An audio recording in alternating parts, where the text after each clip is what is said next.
JFK was murdered by the CIA, allegedly. His nephew says so.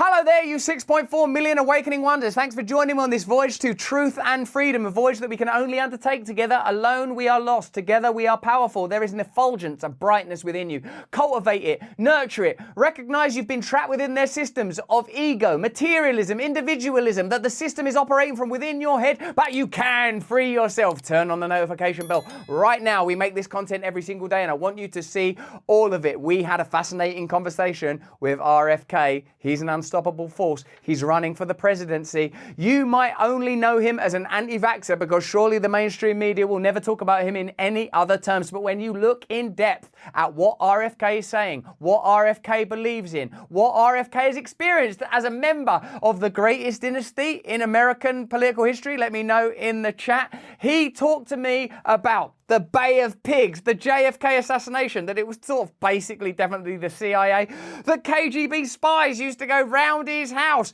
that the pandemic was beyond what any of us dared to dream it might have been, that the CIA killed JFK. My mind has been blown apart. I felt like I was a person going to an orgy, and then when I got there, I was like, I'm not ready for any of this. Phew, mister. It wasn't literally an orgy, of course, I'm just using it as a metaphor. What I'm saying is this person has seen powerful things, and in this conversation, we get right into it. Stay to the very end, you're going to love it. Let me know in the chat and the comments what you think. So, Robert, what do you feel about that sort of rather broad and potentially incendiary and I hope not offensive question I was asking about the family members who most of us believe were murdered by the CIA? Yeah, I mean, my uncle, came into office. He had been a military, he had been a skipper of a PT boat during World War II. He had the kind of the enlisted man's scout, although, he was a low-level officer. He had the enlisted, but he had a kind of an independence. He had his own ship that, and was destroyed by a Japanese destroyer, but he had the enlisted man's skepticism of the upper brass. And when he came into office, the guys who were running the Joint Chiefs at that time, Louis Lemitzer and the other ones, whose names he knew as an enlisted man and who many people respected, but he was skeptical of them from the beginning. And he also was very conscious of Eisenhower 3 days before his inauguration, which I attended as a little boy in Washington. Eisenhower gave one of what we now should regard as probably the most important speech in American history on January 17th, which was my birthday when I was 6 years old, warning Americans about the emergence of a military-industrial complex that would corrode and devour our democracy from within and without, the institutions of our democracy. It would turn America into an imperium abroad and a security state at home. And Eisenhower warned specifically also when he defined military-industrial complex, he included the federal scientific technocracy. It's a really fascinating speech in that way. My uncle was very aware of that. 2 months in, he's surrounded by people. Of course, Nixon had planned the Bay of Pigs, and nobody knew about it. They had, almost 2,000 trained Cubans who intended to invade Cuba, but they waited. The Eisenhower-Nixon administration had waited to dump that project on the next administration.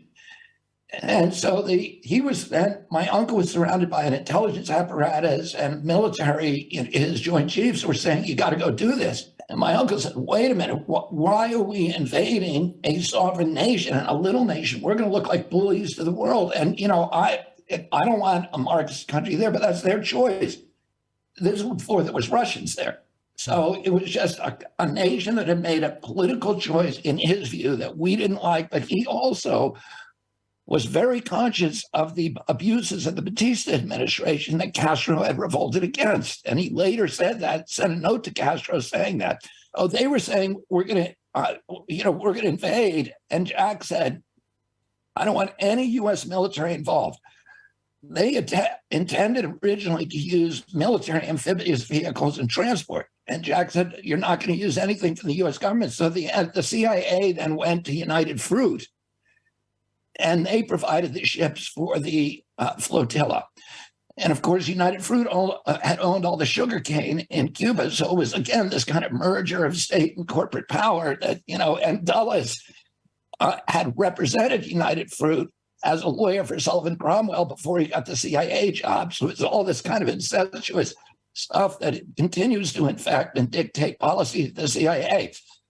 But they said, listen, and Jack said, are you sure this is going to work? Are these guys just going to die there?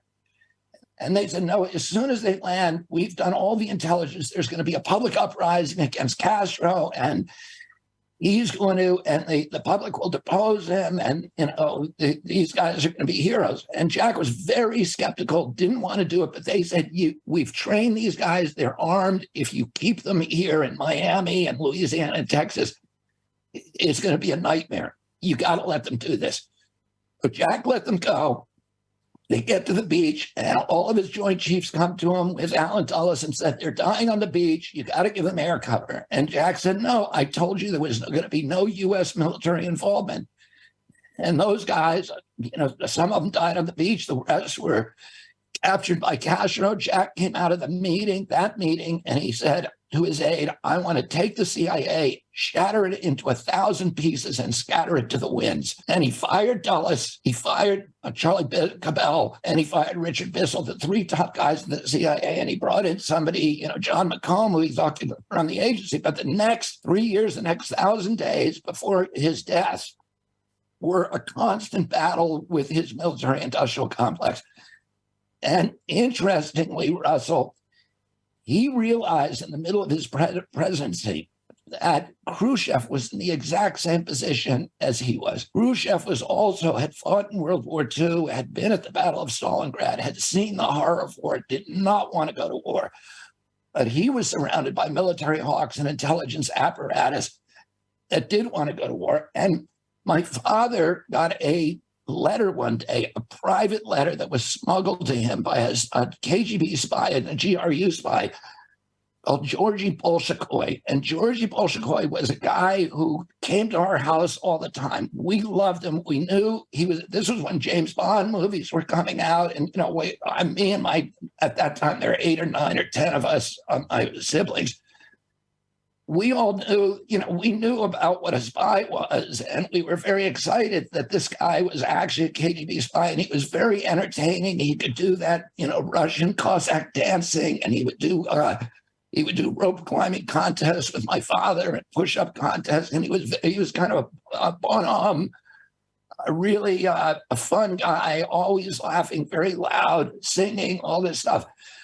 So he became friends with my father and mother, despite the anger at the State Department for letting a KGB guy into our house.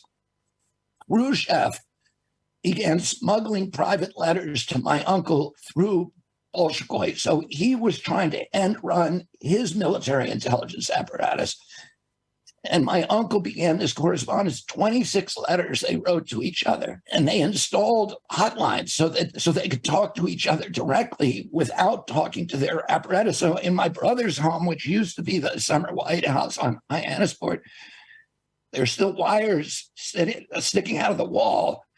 That was the red phone that we all knew when we were kids, that if we picked that up, Khrushchev would answer on the other line. And my uncle wanted to talk to him directly because he did not trust his intelligence agencies. And his intelligence agencies tried to get him to go into Laos. They said, the communists, it would be a domino effect, and he refused, and he settled the Laotian War.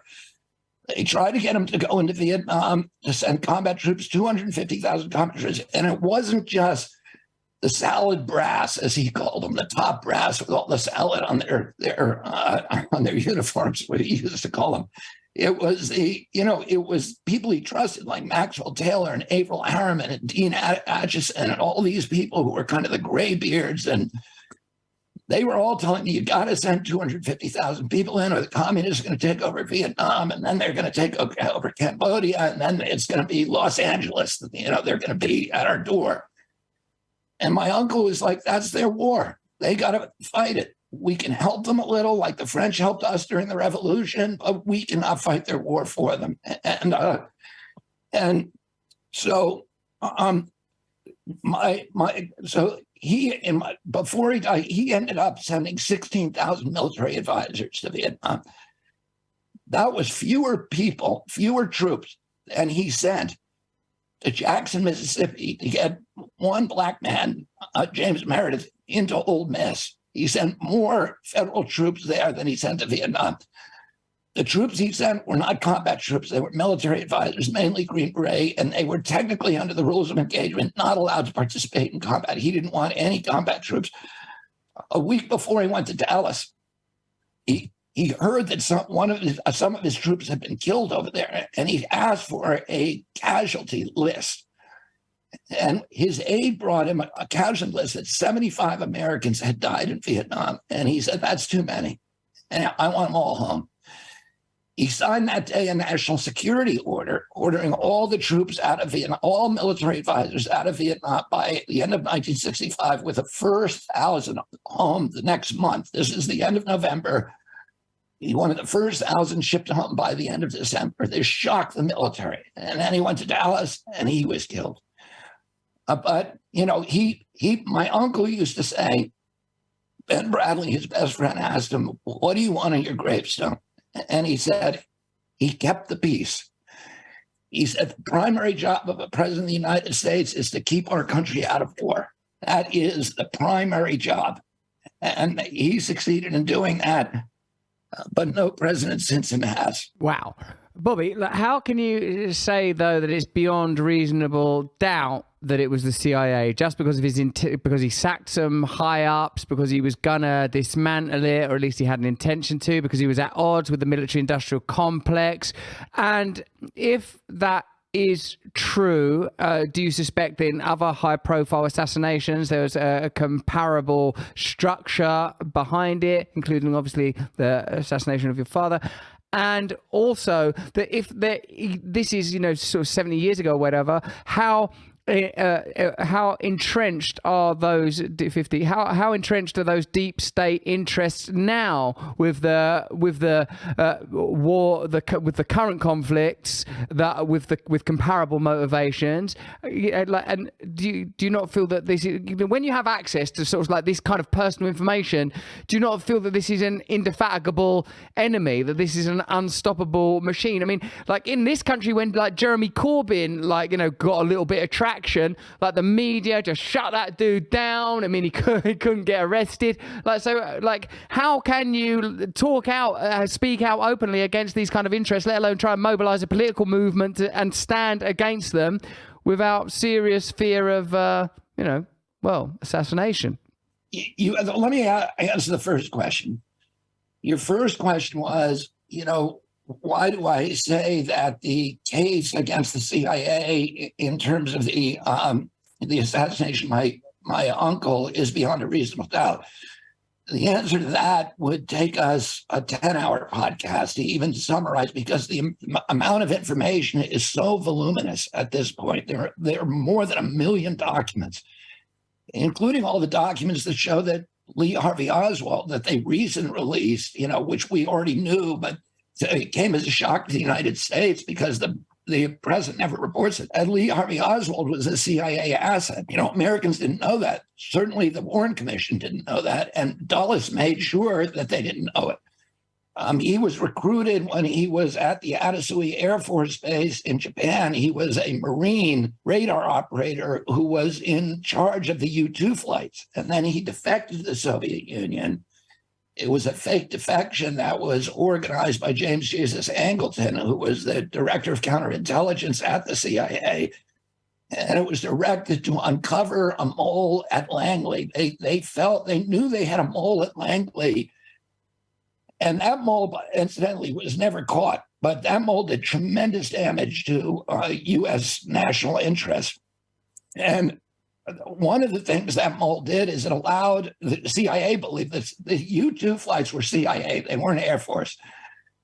And the U-2, the CIA believed that when Khrushchev shot down one of the U-2s in May of 1960, right before the election, that the one where Gary Francis Powers was the pilot, And that U-2 flight was shot down. The Russians were able to do that because of information that were passed on to the Russians by the mole. So they got Lee Harvey Oswald to defect, to do this very, very loud fake defection that was covered in all the papers then, because it was a U.S. Marine walking into the American embassy and denouncing his citizenship and saying he wanted to be a citizen of Russia. So he does all that. And then what they thought is when he did that the Russians would be very worried about who is this guy. And they would send a message to their mole saying, get us his file. And they had a trigger system on his file, so anybody who touched it, they'd know that that was the mole. But nobody actually went in and touched it.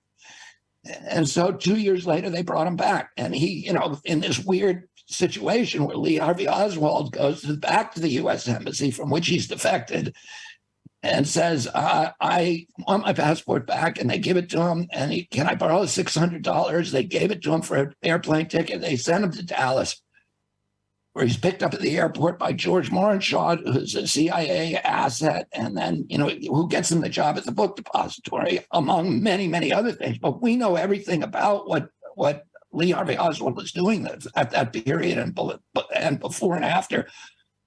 We know his constant interactions with CIA handler. His CIA handler was a guy called David Atlee Phillips. I've talked to Cuban assassins who saw Lee Harvey Oswald in Dallas in October